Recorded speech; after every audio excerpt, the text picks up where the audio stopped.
All right, so today we're diving into 0 to 1.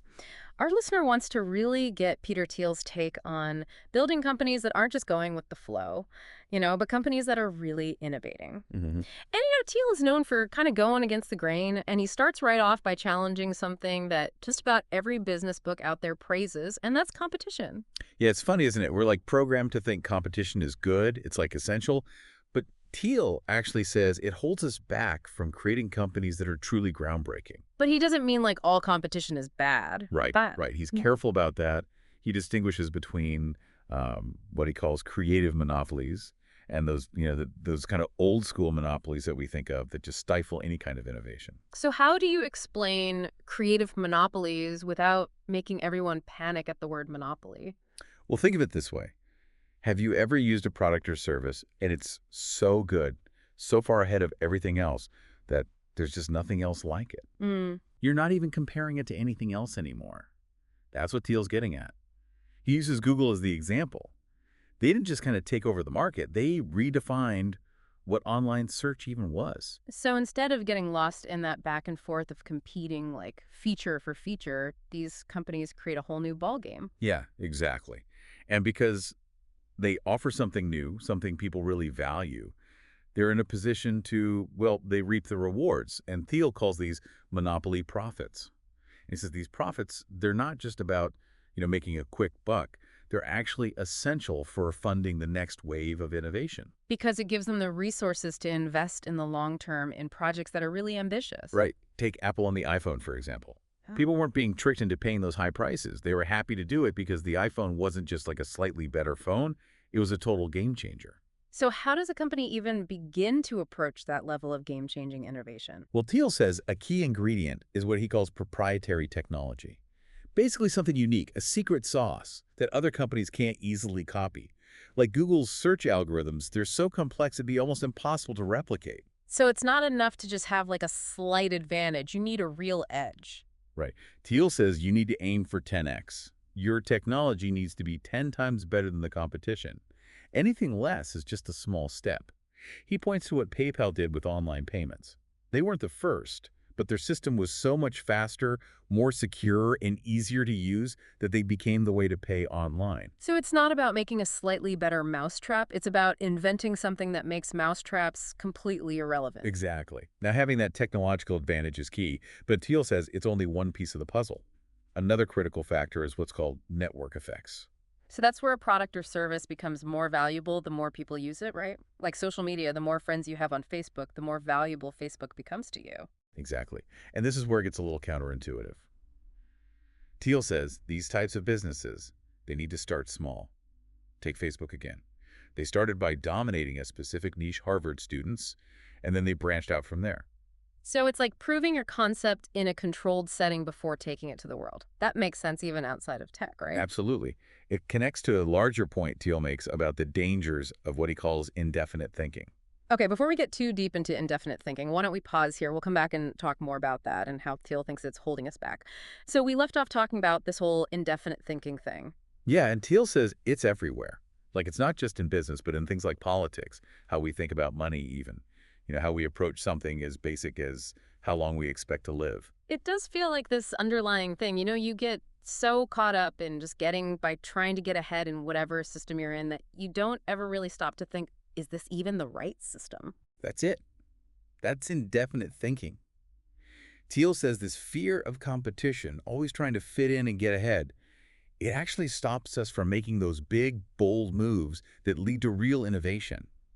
He even uses his own life as an example, like when he was applying for Supreme Court clerkships. Okay, that's a pretty high level example. Most of us aren't aiming for the Supreme Court.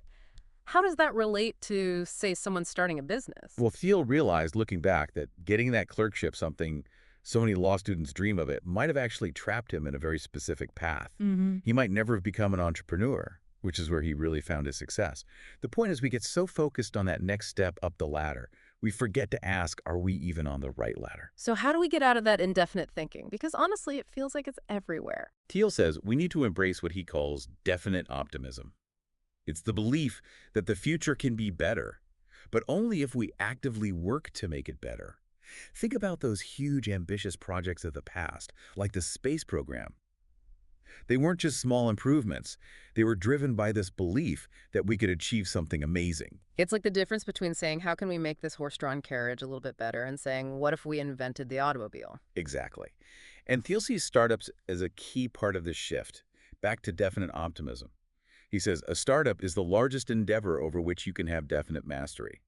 It's about taking control, not letting things just happen to you.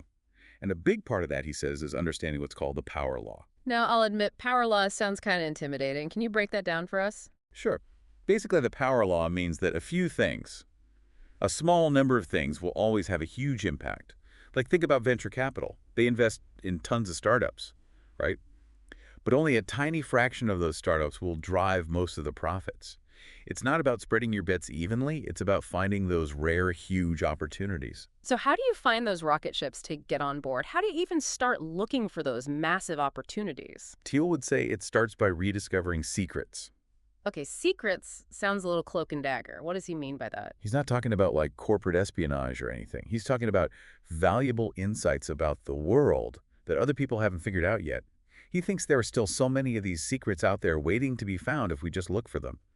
Companies like Airbnb and Uber, they didn't invent brand new technologies. They found these hidden opportunities by connecting things that already existed in new ways. They saw the world differently. So it's about challenging what everyone thinks is true, looking for those gaps, the places where no one else is looking. It's almost like being a detective. Exactly.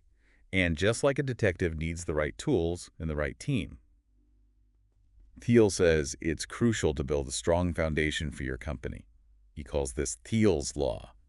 A startup messed up at its foundation cannot be fixed. Wow, that's a pretty powerful statement. So much focus in the startup world is on the product, the idea, but he's saying none of that matters if you don't have the right base. Right. He's talking about those early decisions, choosing the right co-founders, building the right team, creating the right culture. Those things are almost impossible to change later on. It makes you think about those early partnerships, those co-founder relationships in a whole new way. It's not just about shared skills. No, not at all. He actually compares choosing a co-founder to getting married. You need shared values, a shared vision. And it's not just the people at the top either. The whole team needs to work well together. He uses the PayPal mafia as an example, right? Right. That group of super successful entrepreneurs who all worked at PayPal early on. Exactly. He says their success came partly from the strong bonds and the shared culture they built in those early intense years. It's like that saying, the strength of the wolf is the pack. But creating that kind of culture, that shared sense of purpose, that's got to be harder than it sounds. Thiel says it can't be faked. You can't just hire a consultant to create it. It has to come from a place of genuine passion for what the company is doing. It's about believing in what you're building and bringing in people who believe in it too. So you've got the great idea, the strong team, the amazing culture. Anything else? We haven't talked about distribution yet. Thiel actually has a whole chapter on it because he says, even with the best product and the best team, you won't succeed if you can't get it to the right people. So it's not build it and they will come. It's build it and then figure out how to get it into the hands of the people who need it. Exactly. And he says there's no one right way to do distribution. It's different for every business. Okay, tell me more about this power law of distribution you mentioned earlier. So it's similar to the general power law idea. A small number of things have a disproportionate impact. Thiel says for any business, there's probably one distribution channel that's going to be way more effective than all the others. The key is finding that channel, the one that's really going to make a difference. It's about being strategic, not just trying everything and hoping something works. But how do you even figure out what that one best channel is? That's where that detective work comes back in. You have to understand your target audience, know where they spend their time, what influences their decisions. Sometimes it means challenging those assumptions we were talking about before. So it's not just about getting your product out there. It's about getting it out there in a way that really connects with people, that cuts through all the noise. Exactly. And this is about more than just customers, too.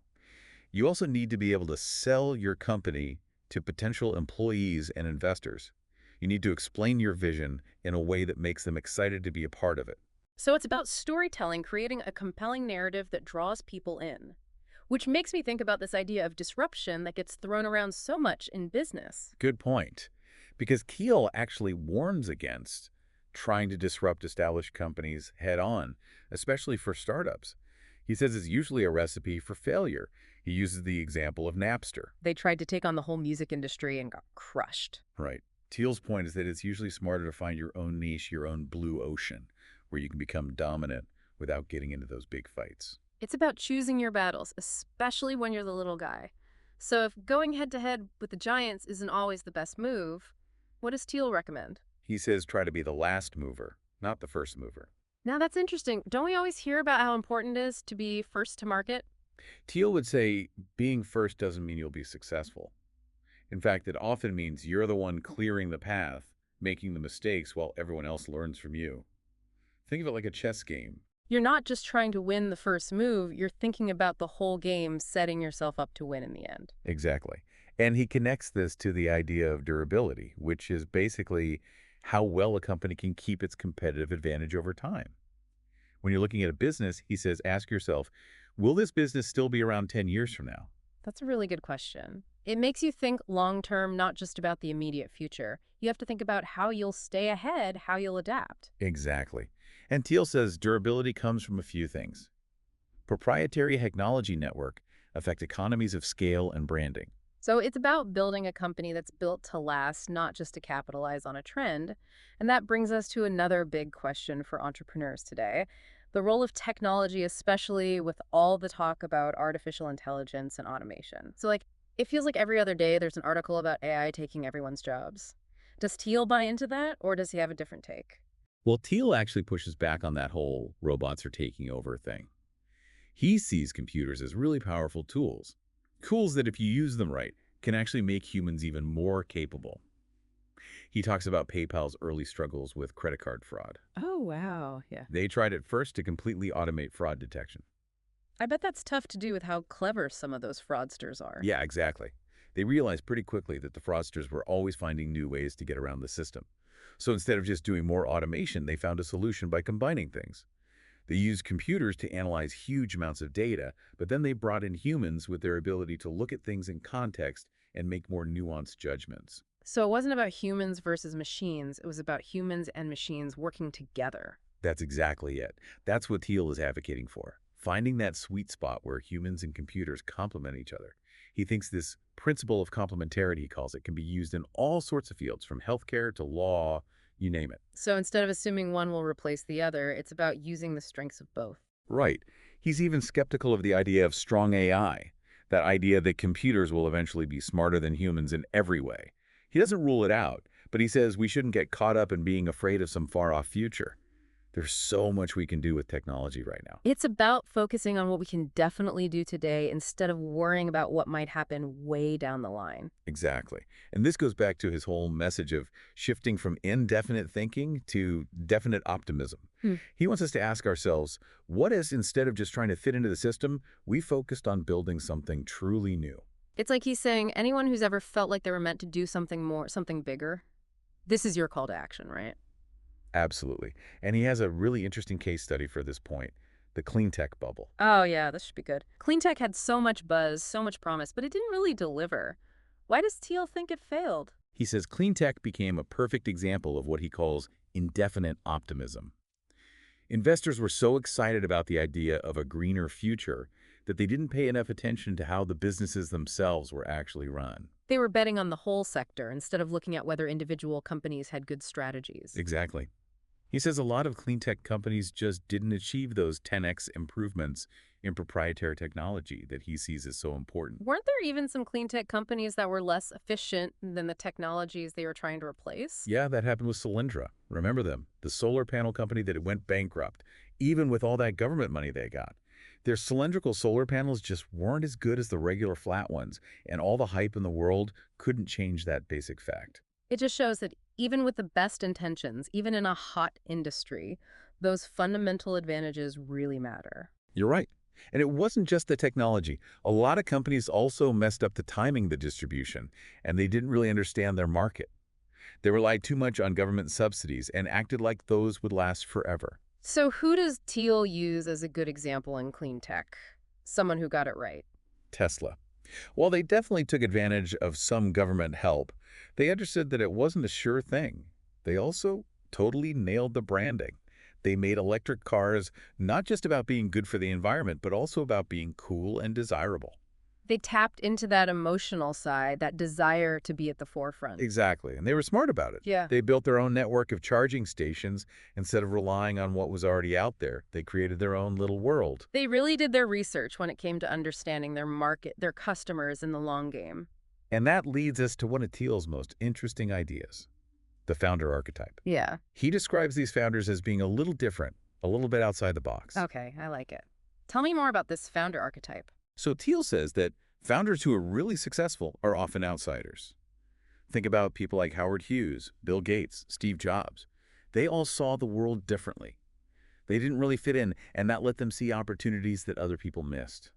So it's not just about being really smart or having a business degree, it's about having a unique way of looking at things. That's it. Of course, Thiel says we shouldn't romanticize this too much. It's not about being eccentric just to be different.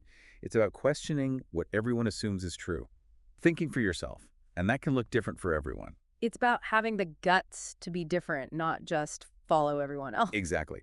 So to kind of wrap up this deep dive into 0 to 1, I think the big takeaway is that Thiel really believes the future is not set in stone. It's something we create. He wants us to approach starting a business not like trying to win the lottery, but like we're building something truly new and valuable. That's a powerful way to think about it. It's about taking back control, believing that we can shape the world. You got it. So as you go forward, think about what secrets you can uncover, what value you can create. The future's waiting to be built.